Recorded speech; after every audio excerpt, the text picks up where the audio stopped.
তো কানাডাতে এসেই আমি কিভাবে ড্রাইভিং লাইসেন্স করলাম, অনেকের মনে একটা প্রশ্ন। তো প্রশ্নটা সঠিক উত্তর হলো, কানাডাতে যে কেউ এসে ড্রাইভিং লাইসেন্সের জন্য আবেদন করতে পারবে। প্রথম যেটা করতে হয়, এখানে 3টা ধাপে ড্রাইভিং লাইসেন্স করতে হয়।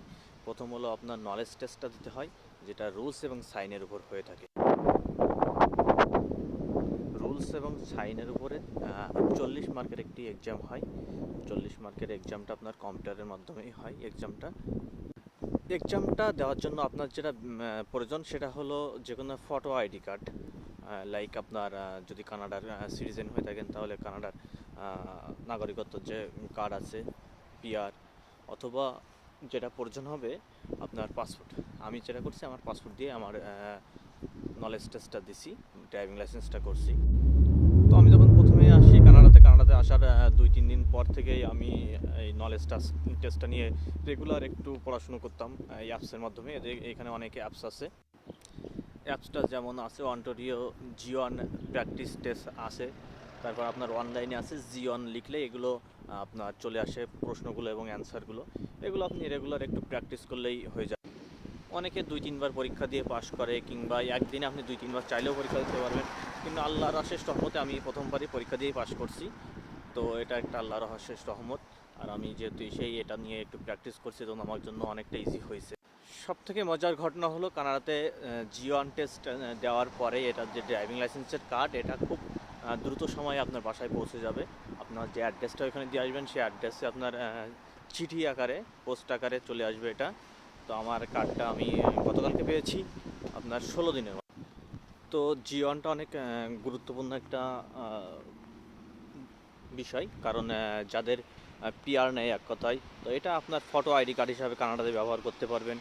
গভর্নমেন্টের ফটো আইডি কার্ড হিসাবে সব জায়গায় আপনি ইউজ করতে পারবেন।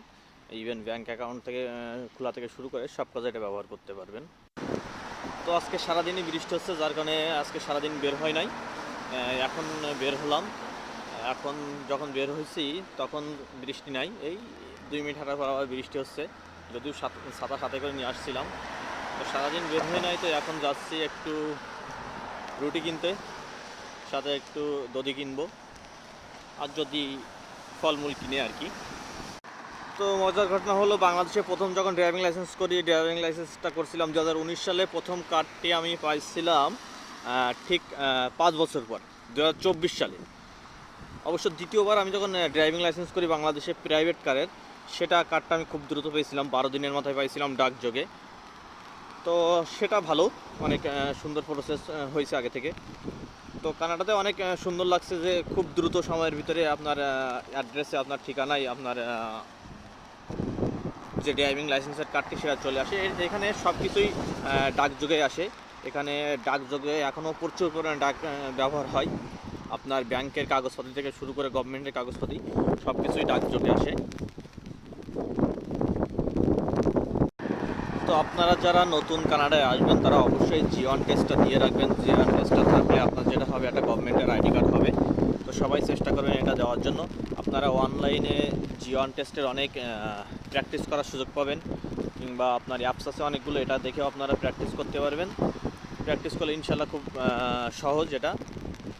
তো সবাই ভালো থাকবেন, সুস্থ থাকবেন, সেই কামনাই করি। আল্লাহ হাফেজ।